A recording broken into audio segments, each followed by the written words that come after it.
14 de los 300 ciudadanos norteamericanos que fueron evacuados del crucero Diamond Princess fueron confirmados con contagio de coronavirus. Australia también anunció la evacuación de más de 200 nacionales de la embarcación, donde ya son 454 los contagiados. La cifra total de muertos por el virus asciende a 1.770.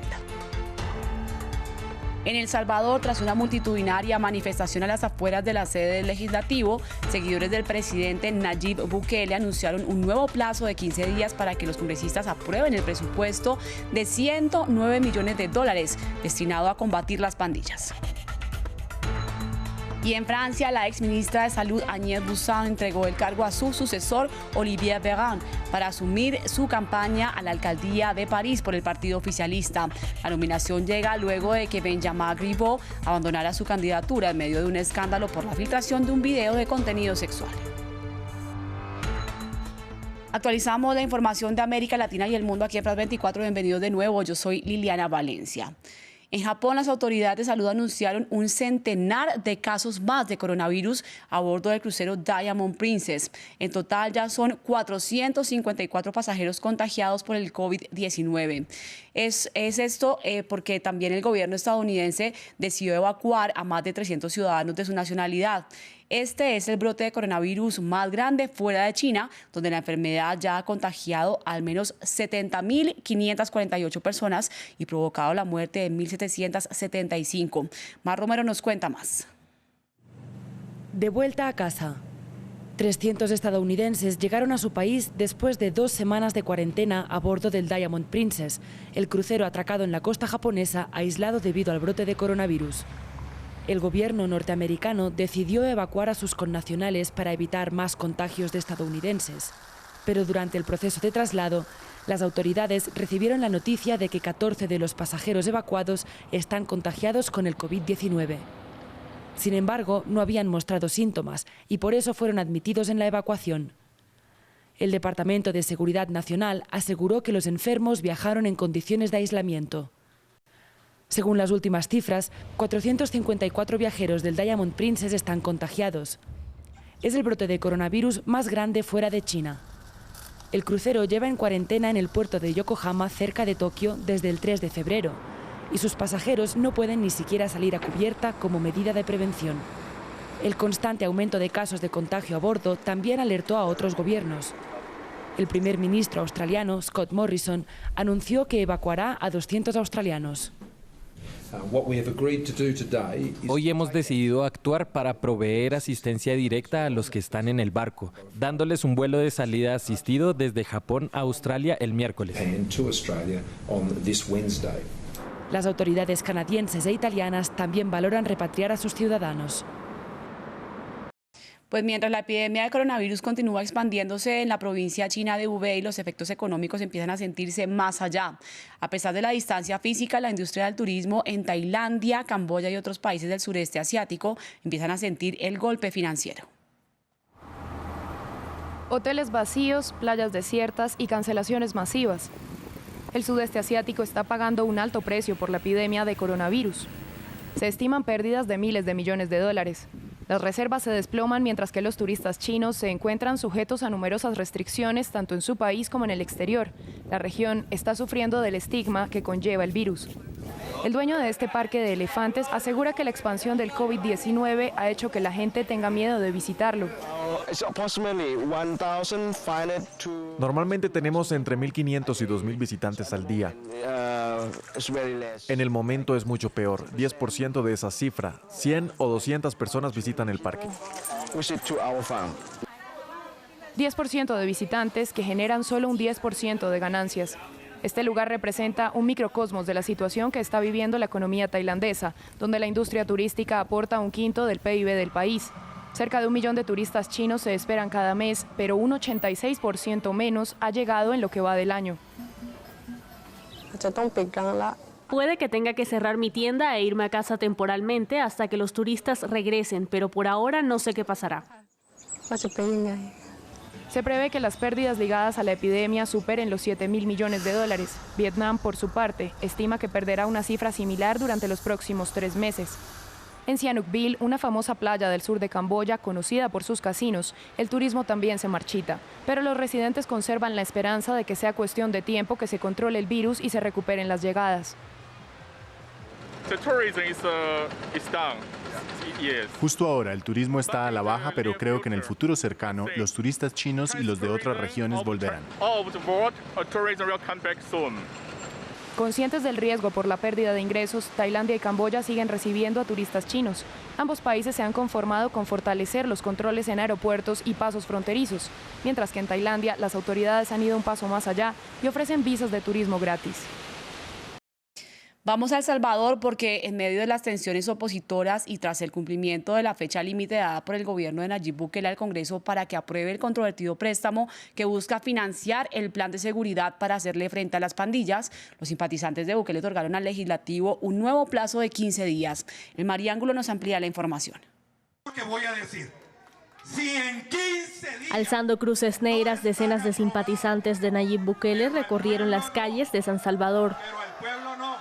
Tras la marcha que terminó ante la sede del Congreso, exigieron la aprobación de los 109 millones de dólares requeridos por el gobierno de Bukele para poner en marcha su plan de seguridad.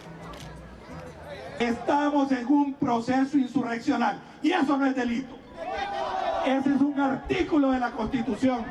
Tienen ni un día más que 15 días para aprobar todos los fondos del plan de control territorial. Poco antes del inicio de las movilizaciones, el embajador de Estados Unidos en El Salvador llamó a la calma por parte tanto de la oposición como de quienes respaldan a Bukele. Acompañamos los llamados al diálogo de parte de diferentes sectores en los últimos días. Reiteramos nuestra postura en apoyo a la búsqueda pacífica de una solución consensuada respetando la institucionalidad. El pasado 9 de febrero, el mandatario ingresó a la sede del Parlamento, escoltado por militares y policías, con el fin de presionar la aprobación del cuestionado préstamo mediante la celebración de una sesión extraordinaria a la que faltaron la mayoría de los diputados, en una acción que ha sido calificada por organizaciones sociales e incluso por la administración estadounidense como inaceptable por constituir una violación a la separación de poderes por parte de Bukele. En Francia, este lunes renunció oficialmente a su puesto la ministra de Salud Agnès Buzyn y le entregó el cargo a su sucesor Olivier Véran, un diputado de 39 años. A partir de hoy, Buzyn inicia su campaña a la alcaldía de París por el partido del presidente Emmanuel Macron, cuyo nominado inicial, Benjamin Griveaux, renunció a la candidatura en medio de un escándalo por la filtración de un video de contenido sexual.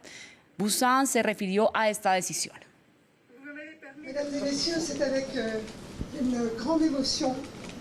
Señoras y señores, con gran emoción dejo el Ministerio de Solidaridad y Sanidad para emprender la campaña de las elecciones municipales en París.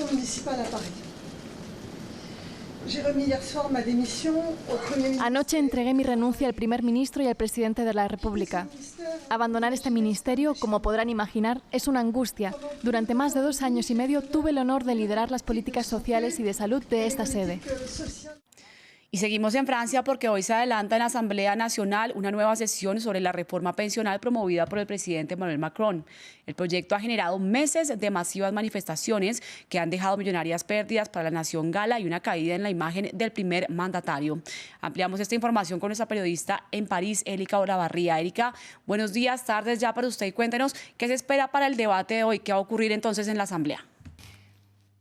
Buenas tardes, Liliana. Se espera un debate muy complicado por lo que ustedes anunciaban previamente, justamente la renuncia de la ministra de Salud y Solidaridad, que es la que llevaba todas las negociaciones con los sindicatos durante todos estos meses complicados. Se va, ella va a ser candidata a alcalde de París y asume Olivier Véran, que era el relator, la persona encargada de relacionar al gobierno con la Asamblea Nacional. Él va a ser el ministro, por lo tanto hay cambio de último minuto en el equipo del gobierno. Y además porque este proyecto, Liliana, llega con 41.000 enmiendas. Esto es un récord, el segundo récord más alto de enmiendas de un proyecto de la Quinta República Francesa, en su mayoría presentada en general por la oposición. Pero el partido que más ha presentado es la Francia Insumisa, de la izquierda radical de Jean-Luc Mélenchon, que lo ha dicho abiertamente. Esto es una estrategia para demorar ese debate que va a haber en la Asamblea Nacional. El gobierno ha previsto 2 semanas, máximo 3. Y si no, ya comienza a planear el fantasma del 49-3, que se le llama, que es aprobar un proyecto de ley por decreto, es decir, sin el voto de los parlamentarios, y el gobierno asume su responsabilidad. Pero eso es muy polémico, se ha usado ya varias veces en la Quinta República también, durante el gobierno Hollande, pero es una medida muy polémica, Liliana. Bueno, pues es tan polémica, Erika, que ha generado manifestaciones solamente de pensar en la posibilidad, pero es también este proyecto de ley el que ha traído semanas de protestas. ¿Cómo siguen estas protestas, Erika, en París principalmente? Hay que decir que el movimiento, Liliana, está bastante debilitado, el movimiento sindical. Los que se oponen a la reforma siguen pidiendo su retiro de raíz, y los que la apoyan están todavía dudando de que el gobierno cumpla con sus compromisos en general. Hoy había, por ejemplo, una jornada muerta en los transportes, no ha sido casi cumplida en los trenes, un poco en los transportes metropolitanos de París. Los sindicatos están obviamente debilitados. Lo que piden los sindicatos que apoyan la reforma es, recordemos, que se mantenga la edad de jubilación a los 62 años, pero el gobierno no ha dicho la última palabra en ese tema, ni tampoco en los trabajos penibles, trabajos difíciles, que se pide que se les baje a ellos la edad de jubilación. El gobierno tampoco ha sido claro, o al menos no lo es claro para los sindicatos que apoyan la reforma, pero que tienen esos puntos rojos, esas líneas rojas que todavía no están dispuestos a ceder. Pues es Eric Olavarría, periodista de France 24 en París. Estaremos atentos a lo que ocurre entonces durante la jornada. Gracias, Erika. Y continuamos con más noticias, porque los medios estatales sirios informan que las fuerzas gubernamentales les hicieron avances significativos en la provincia de Alepo, en el noreste del país, y se apoderaron de la mayor parte de la región controlada por los rebeldes.